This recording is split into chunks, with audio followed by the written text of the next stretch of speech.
Please جلدی چلے نا، گڑیا ابھی تک انتظار کر رہی ہوگی، سائمہ نے پریشانی سے کہا۔ سائم اور دائم سو چکے تھے، اب انہیں اپنی بیٹی کی فکر تھی۔ پریشان مت ہو سائمہ، وہ سو گئی ہوگی، رضی نے سمجھایا۔ نہیں رضی، آپ جانتے ہیں وہ آپ کے بغیر نہیں سوتی، مجھے یقین ہے وہ ابھی تک آپ کا انتظار کر رہی ہوگی۔ ایک تو آپ کے باس کی شادی کی پارٹی کتنی دیر تک چلتی ہے۔ سائمہ کو اب ان کے باس پر غصہ آ رہا تھا۔ ارے یار، یہ سب امیر لوگوں کے چونچلے ہیں اور ہم غریب ورکرز انکار بھی نہیں کر سکتے۔ آخر نوکری کا سوال ہے۔ رضی صاحب خود بھی آدھی رات تک چلنے والی پارٹیوں کو پسند نہیں کرتے تھے، لیکن وہ اپنی جاب کی وجہ سے مجبور تھے۔ انہوں نے گاڑی کی سپیڈ بڑھائی تاکہ جلدی سے جلدی اپنی لاڈلی تک پہنچ سکیں۔ حسین گاڑی تو لے آیا تھا، لیکن اسے سمجھ نہیں آ رہا تھا کہ وہ اب اسے روکے کیسے۔ وہ بہت کوشش کے باوجود بھی گاڑی روک نہیں پا رہا تھا۔ کبھی اس کی سپیڈ تیز ہو جاتی تو کبھی بالکل ہی سلو۔ اسے ٹھیک سے موڑ تک کاٹنا نہیں جا رہا تھا۔ ڈیڈ ٹھیک کہتے ہیں، مجھے ابھی اکیلے گاڑی نہیں چلانی چاہیے۔ اب وہ اپنی غلطی پر پچھتا رہا تھا کہ اچانک ایک گاڑی اس کے سامنے آئی۔ بہت کوشش کے باوجود بھی وہ کنٹرول نہ کر سکا اور گاڑی سیدھی اس گاڑی سے ٹکرائی۔ ٹکرانے کی وجہ سے دوسری گاڑی کچھ فاصلے پہ جا کر الٹ گئی، جبکہ اس کی گاڑی کچھ فاصلے پہ جا کے رک گئی تھی۔ اس نے اپنی جان بچ جانے پر شکر ادا کیا۔ وہ اپنے کپڑے جھاڑتا گاڑی سے باہر نکلا، جب اس کی نظر دوسری گاڑی پر پڑی جو سڑک کے بیچوں بیچ الٹی پڑی تھی اور سڑک خون سے لت پت تھی۔ حسین کے ہاتھ پیر کانپنے لگے جب اس کا دھیان اس عورت پر پڑا جو خون سے بری طرح سے لت پت زمین پر پڑی تھی اور اشارے سے اسے اپنے قریب لا رہی تھی، لیکن وہ بہت ڈر چکا تھا۔ اس کا دل چاہا کہ وہ عورت سے چھپ جائے جو اسے اپنے قریب لا رہی ہے۔ عجیب سا درد تھا اس کی آنکھوں میں جس سے وہ چھپ نہیں پا رہا تھا۔ وہ اپنے خوف کو مارتا آگے بڑھا تاکہ اس عورت کی کچھ مدد کر سکے، لیکن وہ جانتا تھا کہ وہ کچھ نہیں کر پائے گا۔ اسے پتا تھا سامنے خون سے لت پت پڑی عورت زندہ نہیں بچ سکتی۔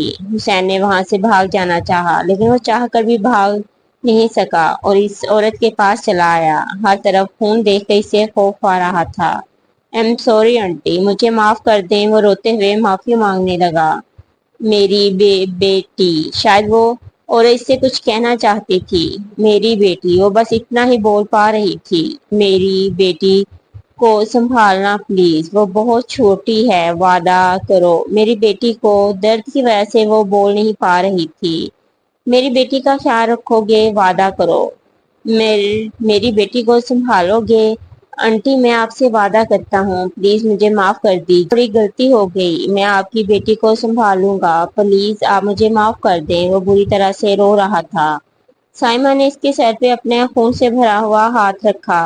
آنٹی آئی سوری، مجھ سے غلطی ہو گئی، مجھے معاف کر دے، میں آئندہ ایسی غلطی کبھی نہیں کروں گا، پلیز مجھے معاف کر دے۔ میں وعدہ کرتا ہوں میں آپ کی بیٹی کا بہت خیال رکھوں گا، بس آپ مجھے معاف کر دیں، وہ روتے ہوئے بولا۔ معاف کیا، میں نے تمہیں معاف کیا، لیکن تم اپنا وعدہ مت بھولنا۔ وہ اس کا ہاتھ اپنے ہاتھ میں زور سے دباتے ہوئے بولی۔ جب اچانک ان کا ہاتھ بے جان ہو گیا اور اس کے سامنے ہی اس کی وجہ سے 4 لوگ مر گئے۔ اس کے ہاتھ پر بری طرح سے کانپ رہے تھے۔ یہ لوگ میری وجہ سے مر گئے، میں نے ان سب کو مار دیا، میں قاتل ہوں، میں ان لوگوں کا قاتل ہوں، میرے ہاتھوں ان لوگوں کا قتل ہوا ہے۔ وہ اپنے ہاتھوں کو دیکھتے ہوئے روئے جا رہا تھا جب رضوان جلدی سے گاڑی سے نکلے اور اس کے پاس آئے۔ ڈیڈ، میں نے مار دیا، ڈیڈ میں قاتل ہوں، میں ان لوگوں کو مار دیا، وہ اونچی اونچی آواز میں روتا ہوا بول رہا تھا۔ نہیں میرے بچے، تم نے کچھ نہیں کیا، تم قاتل نہیں ہو، یہ صرف ایک حادثہ تھا، تم نے کچھ نہیں کیا، وہ اسے اپنے سینے سے لگائے بول رہے تھے۔ چلو یہاں سے، ہمیں زیادہ دیر نہیں رکنا چاہیے، وہ اسے زبردستی اپنے ساتھ گاڑی میں بٹھاتے ہوئے بولے۔ دیکھو اختر، سب کچھ سنبھالو اور حسین کا نام کہیں نہیں آنا چاہیے، کہیں بھی نہیں، جتنا پیسہ لگتا ہے لگا دو، لیکن میرے بیٹے کا نام کہیں بھی نہیں آنا چاہیے، وہ اپنے خاندانی نوکر سے بولے۔ فکر نہ کریں سر، بابا کو ہسپتال لے کر جائیں، میں سنبھال لوں گا، اختر نے کہا۔ سر گاڑی میں 4 لوگ تھے، 2 13 سالہ بچے تھے اور ایک شادی شدہ جوڑا تھا۔ ایکسیڈنٹ آپ کے بیٹے نے ہی کیا ہے، اس وقت گاڑی میں صرف آپ کا بیٹا تھا۔ اس جگہ رہنے والے آدمی نے ہمیں بیان بھی دیا ہے کہ یہ ایکسیڈنٹ آپ کے بیٹے نے کیا ہے۔ سر کم از کم سزا ہوئی تو 10 سال کی قید تو ضرور ہوگی، لیکن اگر آپ چاہیں تو وہ بچ سکتا ہے۔ ان کے سامنے بیٹھا AIP اپنی اوقات دکھا رہا تھا۔ اپنی بکواس بند کرو اور قیمت بتاؤ مجھے۔ اپنے بیٹے کے لیے کوئی بھی قیمت چکانے کے لیے تیار ہوں، لیکن میرے بیٹے کو کچھ نہیں ہونا چاہیے۔ میرے بیٹے کا نام کہیں نہیں آنا چاہیے۔ رضوان صاحب 3 دن سے پریشان تھے۔ حسین سے غلطی ہوئی تھی، یہ ان کا نظریہ تھا، لیکن انہوں نے یہ دیکھنے کی غلطی نہیں کی کہ اس کی غلطی کی وجہ سے 4 جانیں جا چکی تھی۔ انہیں فکر تھی تو صرف اپنے بیٹے کی تھی، جو 3 دن سے میڈیسن کے زیر اثر تھا۔ اسے جب بھی ہوش آتا وہ چیخنے چلانے لگتا۔ ڈاکٹر نے اسے مائیگرین بتایا تھا، جو کہ رضوان صاحب اپنا پیسہ پانی کی طرح بہا رہے تھے تاکہ ان کے بیٹے کو کچھ نہ ہو۔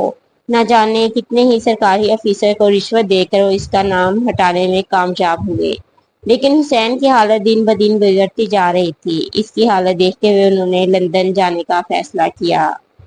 حیا تم کیا کر رہی ہو؟ ادھر آؤ، تمہارے بال ٹھیک سے بناؤں۔ صوبیہ کب سے حیا کے پیچھے بھاگ رہی تھی، لیکن وہ اپنے بال بنوانے کا نام نہیں لے رہی تھی۔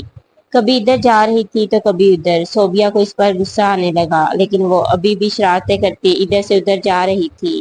حیا اگر اب تم نے میری بات نہیں مانی تو میں 2 ہاتھ لگا دوں گی۔ تمہیں بہت ہو گیا، بہت ضدی ہوتی جا رہی ہو دن بدن۔ کوئی بات نہیں مانتی میری، صوبیہ غصے سے بولی۔ نہیں نہیں نہیں، میرے بال ریحان بنائیں گے۔ آپ کھینچتی ہو، درد ہوتا ہے۔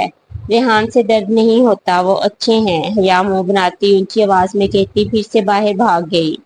سب کام تمہارے ریحان کرے، نوکر لگا ہے نا تمہارا۔ کبھی تمہیں اسکول چھوڑ کے آئے، کبھی تمہیں گھر لے کے آئے، کبھی تمہارے ساتھ کھیلے، کبھی تمہارے بال بنائے۔ آخر کیا کیا کرے وہ بچہ؟ صبح ہوتے گھر سے نکلتا ہے اور آدھی رات کو واپس آتا ہے۔ جانتی بھی ہو کتنی ذمہ داریاں اس کے سر پہ آن پڑی ہیں۔ بولتے بولتے صوبیہ کی آنکھیں نم ہونے لگیں۔ اتنی چھوٹی سی عمر میں کتنی خواہشیں ہوتی ہیں بچوں کی، اور ریحان کو کیا کیا نہیں کرنا پڑ رہا تھا۔ خود کو سنبھالو صوبیہ، یا ہمیں اپنے بچے کا سہارا بننا ہے، ہمیں اس کی طاقت بننا ہے۔ مت بھولو اسے کتنے لوگوں کا مقابلہ کرنا ہے۔ اگر ہم لوگ ہمت ہار جائیں گے تو وہ لوگ ہم سے جیت جائیں گے۔ اور حجا کی تم فکر مت کرو، ابھی بچی ہے، اس کے مسائل نہیں سمجھ سکتی، اور اس کے بال بھی وہ خود آ کر بنا دے گا۔ تم کھینچتی ہو، اس بیچاری کو درد ہوتا ہے۔ زائمہ نے مسکرا کر کہا تو وہ بھی مسکرا دی۔ اس کے نخرے صرف وہی برداشت کر سکتا ہے، صوبیہ مسکرا کر بولی تھی۔ زائمہ بھی مسکرا دی۔ سر آپ کے بیٹے کو مائیگرین ہے، وہ اس حادثے سے جو اس کے ہاتھوں ہوا ہے نکل نہیں پا رہا۔ اس حادثے سے نکلنے کے لیے اسے بہت سارے وقت کی ضرورت ہے، آپ کے ساتھ کے زیادہ سے زیادہ ضرورت ہے۔ آپ کو اس کے لیے اسپیشل وقت نکالنا ہوگا۔ آپ کو اسے زیادہ سے زیادہ بزی رکھنا ہوگا تاکہ آگے پیچھے کے معاملات میں وہ کہیں اس حادثے کو بھول جائے، کیونکہ اس عمر کے حادثات واقعات بچے کبھی نہیں بھولتے۔ یہ کہنا غلط نہیں ہوگا کہ آپ کا بیٹا کوئی بہت چھوٹا بچہ نہیں ہے جو اپنی بچپن کی باتیں بھول جائے گا۔ جو حادثہ اس کے ہاتھوں ہوا ہے وہ اسے کبھی باہر نہیں نکل سکتا، وہ چیز اسے ہمیشہ یاد رہے گی، مگر آپ کو زیادہ سے زیادہ اس سے وقت دینا ہوگا۔ اسے بتانا ہوگا کہ وہ حادثہ اس کی زندگی میں کوئی اہمیت نہیں رکھتا۔ ڈاکٹر نے انہیں تفصیل سے بتایا۔ میری پریاں کہاں ہیں؟ عظیم نے گھر میں قدم رکھتے ہی زور سے سب سے پہلے اپنی لاڈلیوں کو پکارا تو ان کی لاڈلیاں دوڑ کر ان کے سینے سے لگیں۔ ان کے 4 بچے ہوئے، 2 بیٹے اور 2 بیٹیاں، لیکن جانے خدا کو کیا منظور تھا کہ بڑی بیٹی رانیہ کے بعد بیٹا آہد 3 سال کا ہوتے ہی بہت بڑی بیماری کا شکار ہو گیا اور پھر کچھ ہی دنوں میں دنیا سے چل بسا۔ اس کے 2 سال بعد ان کے ہاں ایک اور بیٹا پیدا ہوا جو محض 2 ماہ کا تھا اور بیمار ہو گیا، اور اس کا علاج کرواتے کرواتے ایک دن وہ بھی انہیں چھوڑ کر چلا گیا۔ پھر جب ابرش پیدا ہوئی تھی انہیں اس کا خیال بہت زیادہ رکھنا پڑا۔ رانیہ اور ابرش میں 6.5 سال کا فرق تھا، لیکن عظیم صاحب کے لیے ان کی 2 بیٹیاں ان کی زندگی تھی۔ انہوں نے کبھی اپنے خدا سے اپنے بیٹے چھن جانے کا شکوہ نہ کیا، کیونکہ انہیں خدا نے 2 خوبصورت بیٹیاں دی تھیں جو انہیں اپنی جان سے زیادہ عزیز تھیں۔